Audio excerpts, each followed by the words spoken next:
don't know if you've seen, but I'm going to say, because of that stupid rule you made, one of our listeners got in touch. A guy called Jaben. So Jabin. I think it's pronounced Jabin, yeah. actually. Yeah. Oh, is it? I mean, he didn't put the J in front, so it's just Jaben. But we'll go with it. What about So, Leben? Yeah, Jabin got in touch and he said, "Can we cover the buzzwords that we often mention in procurement and give a bit more insight into them?" So, RFIs, RFQs, tenders, and things like that. Now, it wouldn't be fair just to do all of that in one episode, would it now? So what are we going to do in LTP style? Drag it out into a series. Oh yeah, we love the series, to be fair. Have we started, by the way? I guess that's us started. Yeah, we do love a series, and we don't love finishing a series, we just love starting a series, I think. It's fair to say. Classic procurement, I'd say. Just like to start things and not finish them. I mean, the procurement cycle could be about 30 episodes if you actually cover everything and go into detail, but we're one down. I think. Is it one or two? I think, well, we did do a second one, but it's unpublishable, isn't it?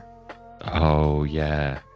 Actually, no, listeners, if you do want to hear that unpublishable one, because we do expose a guest of ours in quite bad fashion, let us know. Start leaving some comments on the videos on YouTube or on our Instagram channel, and maybe we'll release that one for you guys. But it will expose Nick. That's all I can say. Nice. So, Jabin, that was pretty bad topic. So I think what we should do instead is something completely different. Oh, do you? What do you think we should do then, as opposed to actually responding to a listener? I think we should do Clarkson's Farm procurement. So this is a teaser for our upcoming Clarkson's Farm episode. Yeah, that's a shout actually, because certainly I've been into the Clarkson Farm series, kind of seen all 3 seasons, and I know I think you got to the point where a ham was going up a cow's hole and tuned out. So yeah, probably not for everyone, the series, but I must admit it's been quite heartwarming. And actually there's some procurement lessons in there. And I think if we look at the procurement aspects of Clarkson's Farm, it'll be a bloody good episode, if I do say so myself. But listeners come first. So J-Ben, we're going to sort you out, mate. Don't you worry about that. Jabin, let's get into it. Where best to start than with the Romeo Foxtrot India. The request for information, if you're Italian. Brilliant. Why was only the last word Italian there? No, it was just words that sound very similar. Requesto por informazione. Or informazionale. We're going to get cancelled from the Italians. No, why don't you do it in Arabic? I know you're learning Arabic on the side. Yeah, it's not quite spot on. It's not, I don't want to say some wrong phrases in Arabic. I'll tell you what, how about if we get to the end of the episode and it's been a good one, you'll drop RFI in Arabic for the listeners. All right, sounds good. Yeah? All right. Yeah. So I guess you're the protege, right? That's how everyone kind of sees you, the up-and-coming talent who still hasn't done any exams or started your essays or anything yet, but... Who am I in a football context? Oh, that's a shout, actually. I think, to be honest, I feel like you're... No, I'm not really impressed with him at the moment. I kind of see you as an Eden Hazard, actually. Young Eden Hazard, where you can clearly see... Won some things. You can see the talent, but you just prefer burgers and doing other shit. yeah, like a young Eden Hazard who just sort of wants to party and enjoy life rather than become a professional footballer. Yeah, exactly that. And you're content just to sit there on 200 bags a week. You don't want to try too hard. Just kind of turn up, do a job, and go home. But Well, to be fair, that's where the similarities with me and Eden Hazard end, because I'm actually on 300 grand a week. So, bloody hell. I mean, similar, but not not exactly the same. And he doesn't speak Arabic. Yeah, that is also true. So he doesn't look as good as me either. I don't know. Eden Hazard's got quite a nice peach, hasn't he? But anyway, let's move on to RFIs again. Request for information. So, what does that mean to you, mate? What's that in the general scheme of things? I would say it would be something like you're looking for, or it could be a situation where you're looking for a product, let's say a software to make your voices sound better for a podcast. Yeah. And you wanna procure that software. So you've done your market research, and you have identified a few different products, and then you send to each of those companies a request for information that would ask them more about what their product does, how much it costs, quantities, pricing, pricing options. So whether you kind of get an enterprise license or you get a perpetual license, just the particulars basically of what you want to buy. Is that right? Kind of, yeah. I think RFI is an easy one, right? And it's a hard one at the same time. So if you take it in its definition form, right, it's a request for information. I mean, we do that all the time quite naturally anyway. So typically if you're speaking to a supplier, you might just ask them a question, and that could be seen as a request for information. However, when you take it in the SIPS / Procurement Professional Guidebook 101 Masterclass, it's actually a bit more of a formal procedure than it quite often is perceived to be.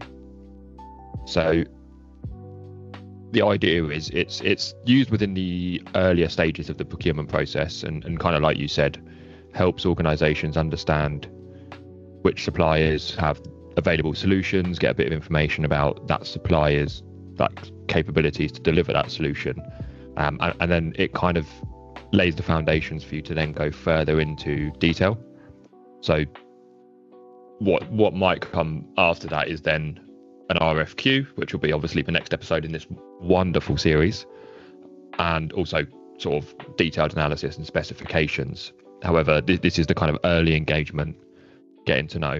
So I've got actually four purposes of an RFI. So number one, you touched upon it, information gathering. So getting detailed information about products, services, and solutions that are available.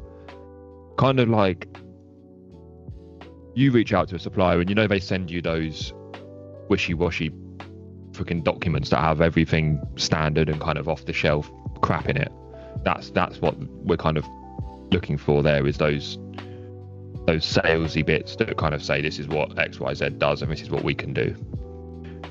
It gives you a better vendor understanding. So kind of you actually, let's just say you've contacted 3 or 4 suppliers. Based on what they come back with, you will learn a bit more information about what their capabilities are, what their experience is, and kind of whether they've got the credentials to move forward as an option for you in your procurement process. It then also helps with your requirements refinement. So once you get that information back, it might actually help answer some questions that your technical folk have or your delivery folk. And it might not. It might actually result in you needing to ask more questions, because obviously it's at a high level. So it's all good.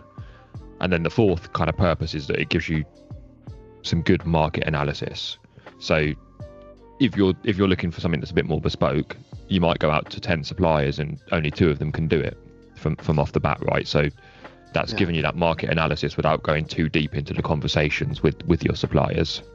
And then you'd know more about how I don't know, I suppose your negotiation position, because if you ask 10 suppliers and only 1 that can do it, you're going to be obviously in a lot weaker position than if 9 of them can do it. There you go, look, Eden Hazard, there he is, pulls an absolute worldie out for 2 seconds. It's all up here, mate. And he'll go back to looking out the window in a second. It's great. So they're the kind of four purposes. So just a bit of kind of breaking you in, right? Information gathering, understanding the supplier, requirements, refinement, and then market analysis. Does that make sense? So if you were to make a mnemonic out of this, what would you do? Mr. Is. I know you call me Mr. Riz, but I'm going Mr. Is. So M for market analysis, R for requirements refinement, I for information gathering, and then S for supplier understanding. Mr. Is. Mr. Is. I like it. Brilliant. That's like that.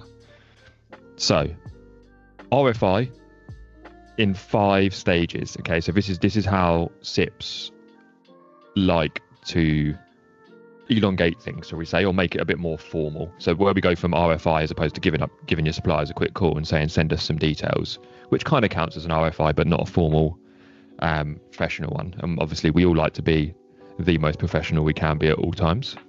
And prop block things. Yes. And this when we get onto the cons, and I tell you what, you can think of the cons of this while I'm reading these out. So I've kind of reduced it to 5 steps. Step 1 is identifying what information you're after and why. So have a think about, what you're actually looking for, what you're asking for, and kind of why you need to. Number 2, prepare an RFI document, which I always think is an interesting one, because for me, it doesn't necessarily need to be a formal document. It can be a detailed email or something, as long as it's clear and covers what you're after. But effectively, it should outline your requirements, your time frame for receiving the information back, and obviously contain the questions that you do have in mind. The other thing I like to include is my availability should they have any questions, because quite often they might need some clarification questions before they can provide a formal response. Step number 3. So I suppose, that would be applicable for something that's more bespoke, right? Not a product that just comes off the shelf, or it might be still. It might be. You might be after pencils, and you can say, you might have questions like, can you confirm that your pencils are lead-free, or like poisonous lead-free, or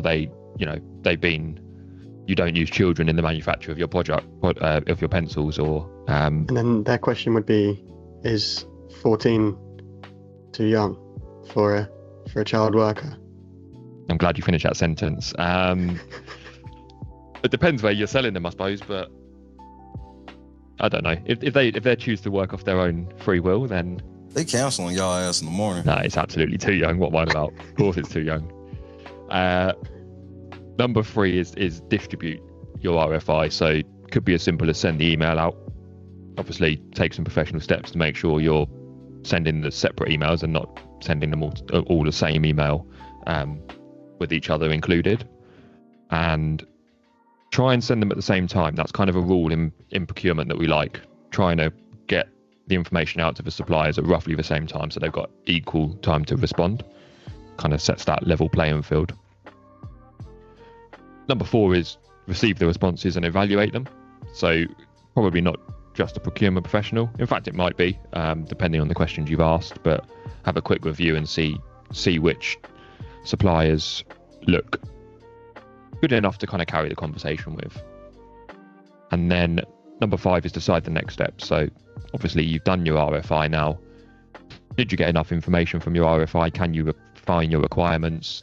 The suppliers at this point will probably want follow-up calls, follow-up meetings to kind of try and pry the business, and you'll have to decide where the next step of your process is going to be. So how formal are you going to be? Is it going to progress on to an RFQ or maybe even a tender? Who knows? Sorry, I just muted because there was a police car outside, and it wasn't coming for me. After I said about those child workers.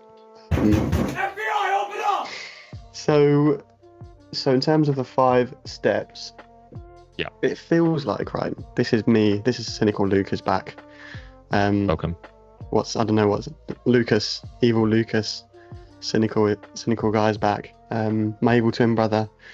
So it feels like one of those things where it sort of seems like a simple thing, like I'm just emailing a few suppliers and asking them a couple of questions about their product. Yeah. But because we've sort of over procurement processed it, it's just kind of like, step 2 is prepare a document, right? Well, can't I just email them? That's one of the cons, is like administrative process. So is that kind of overdoing it a bit? Yeah.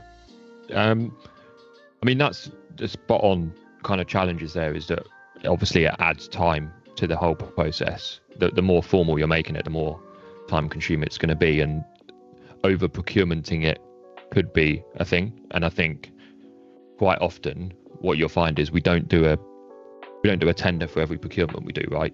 We do whatever the best approach is for the time frame we've got and the level of spend that we might be looking at and the risk, etc. So it's similar there, and sometimes you want to formalize an RFI and other times you want to keep it kind of informal. You might know that a couple of your preferred suppliers can offer the service, in which case you probably just fling them an email and say, look, can you provide details on these services and answer these quick questions? And more often than not, they'll say, yeah, fine. The other bit is that once you start asking questions to salespeople, you know what the hell they're going to do, right? They're going to bombard you with information, and you're going to be swamped with template documents, with presentations, with, and all that waffly sales guff that comes with it is going to be buried in there and telling you how great they are at doing everything and how they're worldwide, and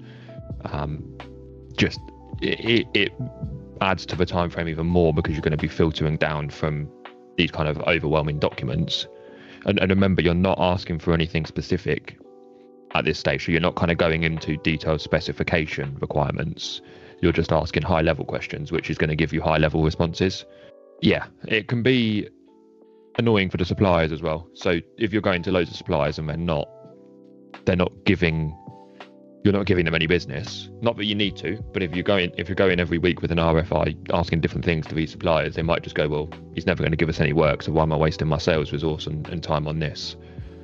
So but they're kind of the challenges that you do get with RFIs. Now, going back to your point about over procurementing it, that's not even a term, but we'll go with it. We made it a term. We have, yeah. I think in some instances, yes, it can be.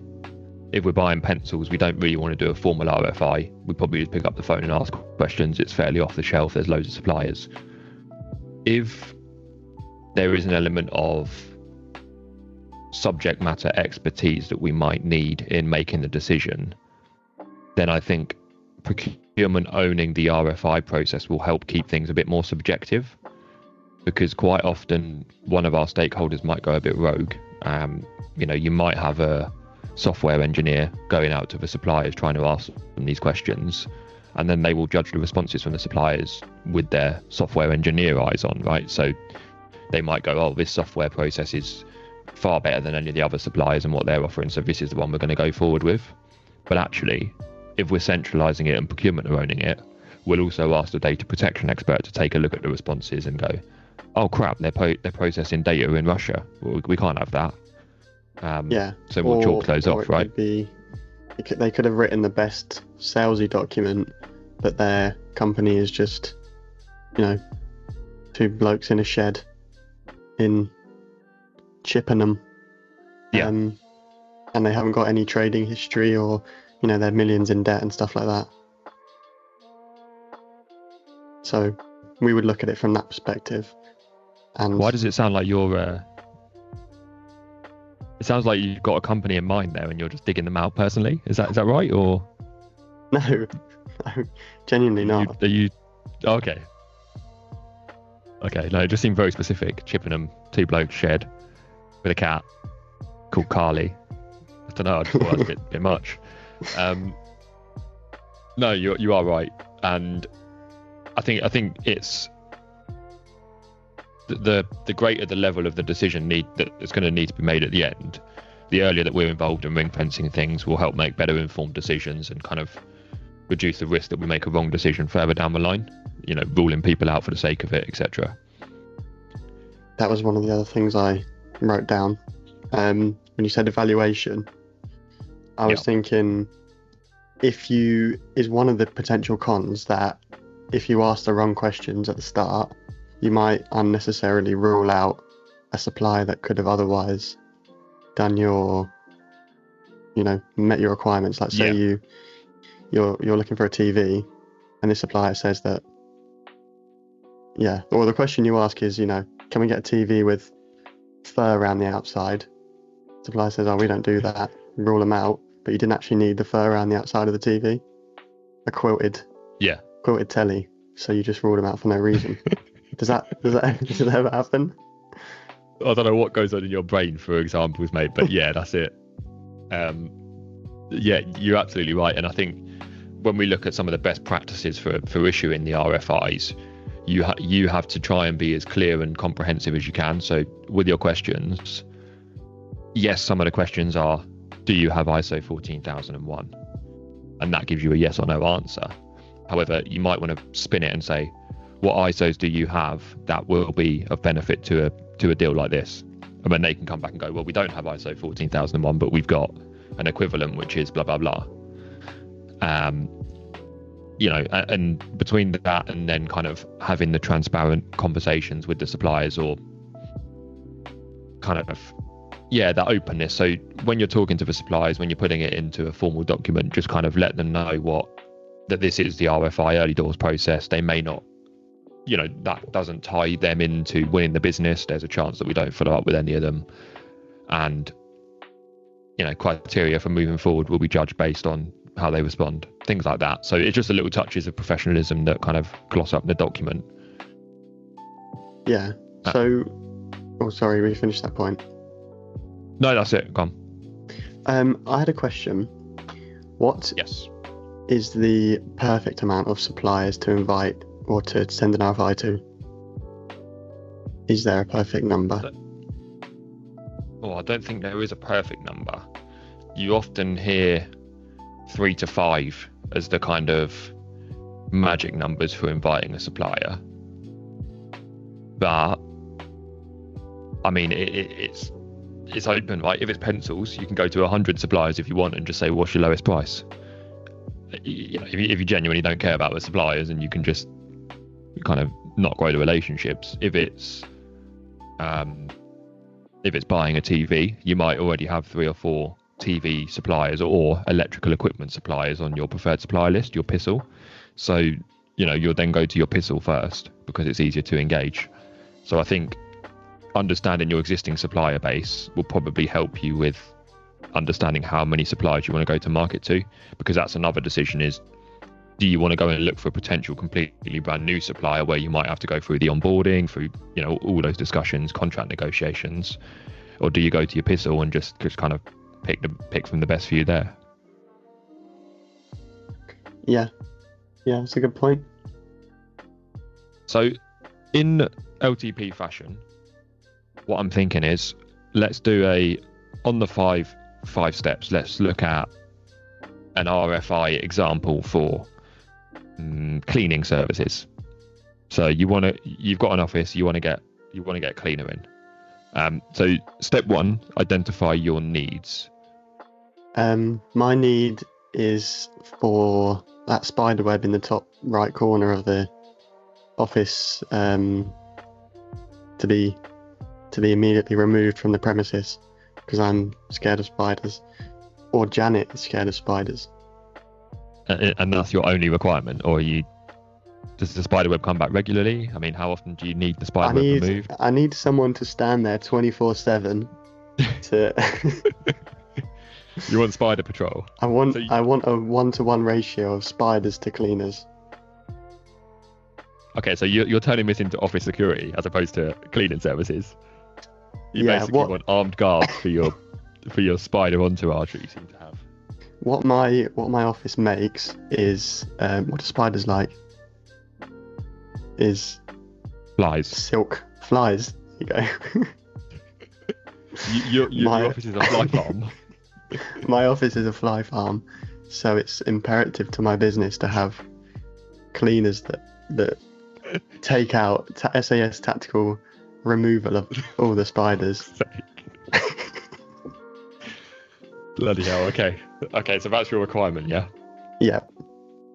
And also, if Big Dave from HR goes to the toilet, I also want another cleaner to go in there and, make it all fresh for the next person. Okay, that's a little bit better. Right, so you've kind of identified your needs, slightly unique, but we like that. So we're going to look to prepare the document, right? So introduction would describe your company. So I'm Luke 10, and I own a fly farm in a civilized office in the middle of London, and I've got a real problem with spiders who keep spawning in my office and eating my crop. Yeah. And also, Dave in HR loves the shit, and he's ruining the atmosphere for everybody else. So, cleaners, can you come in, clean up spiders on the regular, and clean the toilets on the regular as well, please? Yeah, and I need them to do a good job, because I don't know why we did this, but we put the inhaler for the aircon right in the toilet next to Big Dave's stool. So Okay. That's a so, yeah. specific cleaning requirement there, isn't it? Yeah. They need to, they need to be like Hawkeye on Big Dave. As soon as they see Brilliant. him, as soon as they see him come out of the toilet, they're straight in. So Substitution. how many employees do you have? You have to tell the suppliers that roughly. Well, we had a good year last year, but then we're starting to drop profits now, so I've had to fire a few people. So now we've only got five employees. 5. Is that including Dave? Yeah. Okay. And is the office big? I'm guessing it's quite big because you've got to fit all the flies in. And Yeah. Well, the employees just sort of work among the fly farm. So imagine 3 football fields lined up in a row. okay. Wow. Yeah. Sizable. That's how it is. Yeah. So you'll have to mention that in the document, obviously. So you've described your company, the size of your office, your 5 employees, and specifically one who's causing a problem for the other 4. Not that you've called him out. That's fine. And what information are you going to request? So are you going to ask the cleaners for their experience, perhaps in dealing with spiders? Yep. Yeah. But I'll be willing to accept equivalent insects. Okay. So, maybe if they've not necessarily got a lot of expertise in dealing with spiders, but they do deal with ants or moths, I'd be willing to hear their proposal as well. So they're experiencing cleaning pests, Yes. and kind of probably a bit more information about the services they offered, I guess. So what kind of patrols are you doing? Maybe what eco-friendly products are you using for cleaning, because we don't want them to contaminate the flies. Yeah. Let's say that. Or actually, going back to our triple bottom line episode, we want to have a good environmental reputation. Brilliant. Yep, shout out to that episode, link in the description if I remember to do it. And okay, so you kind of got some questions there. Is there any other questions you can think you would probably put in the document? You haven't asked many so far. You've asked them to experience in dealing with animals and what eco-friendly cleaning products they're using. Oh, I've got one. I would want to know that all their staff have been security checked. Why is that? Because we've got a rival company that that keeps trying to infiltrate us. So In the form of So- spiders, or is it like humans as well? in the form of cleaning companies. That's why we're doing an RFI for this one, because the last company we had, they actually were all employees of the other rival company, and So, they came in and tried to destroy our farm. You know. so we wanna basically ask them if they're working with any other companies in this industry, and if they would be willing to kind of have security clearance and sign up to NDAs as well, perhaps. Yeah. Okay, that's good. I thought of a name for your company, by the way. I don't know if you like it. Fly Farm. Go on. Quite genius, Farm. isn't it? Fly Farm. We'll put that on the we'll bank that. Put that in the bank. I mean, not like you got anything better, is it? So Let's talk fly farm. love it. Right, and then you want to add into all your questions and your background the deadline that you've got. Okay, so we'll say you've got two weeks to respond. Fantastic. Next step, we're going to email it to a number of cleaning companies. It's quite a bespoke requirement, so I'm guessing you haven't got a supplier you're satisfied with on the books already, so we'll probably have to identify through some market research 4 or 5 companies, ping them an email with the documents and kind of introduce yourself at the same time. Yep. We'll then have to evaluate the responses in 2 weeks' time when they all come in. Can I exclude Big Dave from the evaluation process? You can, yes. It's, to be honest, I guess you probably want someone to look at the responses for the cleaning materials that they might come back with to see if it meets a certain criteria and standard you're happy with, but then you're probably in a position to make a judgment on the rest of it. And then decide on the next step. So you're probably not going to reward business based on their responses to that one question, but you might want to invite them in, get them doing a couple of trial ones, or take it forward to an RFQ, or maybe even a full tender. It's up to you. Could I just line up 365 different spider cleaning? Hope there's no one on the door. Could I line up 365 different spider cleaning companies and then do a trial day for one of those over the next year? Yeah, I mean, if you can find 365 cleaning companies And that just take a tactical approach to spiders, whilst also dealing with badly placed aircon units, you could probably give it a go. But I wouldn't say it's best practice, mate. I wouldn't say that. it's a big competitive industry, I've heard. Your brain is just fucked, mate. I don't know what's going through your head sometimes.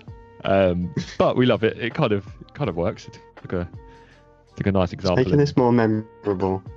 Put your approach onto it, yeah. So yeah, I mean that's RFIs, right? So that's covering the kind of, I guess, the more formal approach to an RFI, the steps in the process, some advantages, some disadvantages, and a worked through example. A bloody weird example, but an example. So maybe don't quote that exact example on your tips exam, but just skip out the spider bit and you'll be all right. So how do I know that the company that I'm getting in's responsible? Because when I hired Big Dave, I said on the application, I need someone who's responsible, and he said, every time there's been I've worked for a company that's gone bankrupt, they've always said that I've been responsible. So.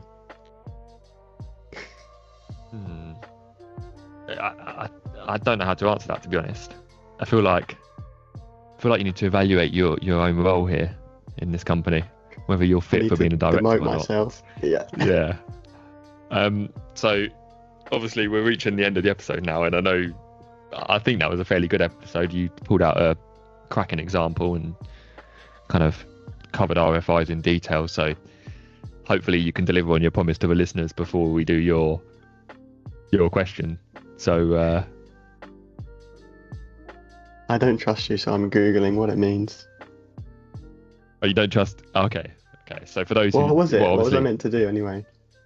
So you promised to the listeners that you will say, obviously you've been learning Arabic, so you will say request for information in Arabic. I know it's a bit more difficult because it's not the same as Italian where you just chuck an I or an A on the end and change your voice a little bit.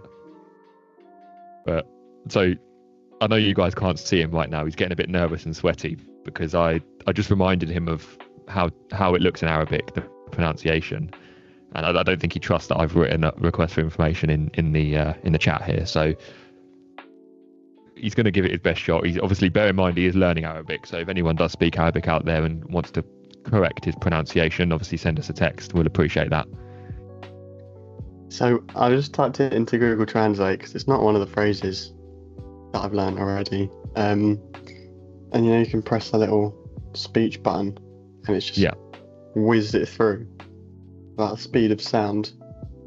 You know what we can do actually? We can just get Aaron to hold on, wait. Actually. No, I've we got an can't play idea. that out loud. I'm I'll pretend it's you. I'm about to say this, everyone. Right. طلب للحصول على معلومات. I got in. Thanks. I just did. Do you want to say it again? طلب للحصول على معلومات. Huh? You could. Remember that? You've been learning that. Why don't you say it in your voice as opposed to the female voice you're putting on? No, I've learned Arabic. I've learned female Arabic. You don't cop out for the listeners, man. Come on, you're really letting them down here. Callum. طلب للحصول على معلومات. طلب الحصول على معلومات. Yes, there we go. I know my طلب sound. للحصول على معلومات. I know my was so sound's far going to off. block that out, but I think I was clapping there. I think that wasn't a bad effort. How do you say it in Italian? Were you close? Richiesta actually- di informazioni. That's not too Richiesta bad. di informazioni. What about the Namibian boys? Oh yeah, Namibian is that a language? Apparently not. it's Namibian. Not Namab. It exists either way. But they speak Japanese. Oh, okay. Oh, they do they? Yeah, the classic. All right. Let's say it to them. 情報を要求する。 Nice. Oh, this one doesn't have a little talk out loud. Why can't you say them out loud? You're picking some pretty weird, obscure languages there. Shout out to our Spanish and French trains episode. Solicitud de información. That's what we should have had when saying how big can you make our trains. Yeah. Solicitud de información. Información. Solicitud So- de información. Would you like to Solicitud de información. leave Oh, a no, go departing on, message for carry the on. listeners? Wait. I feel like I'm Are you gonna- Stephen Hawking, like talking with a computer voice. Thanks for listening. Hopefully it hasn't been that painful. And see you in the next one.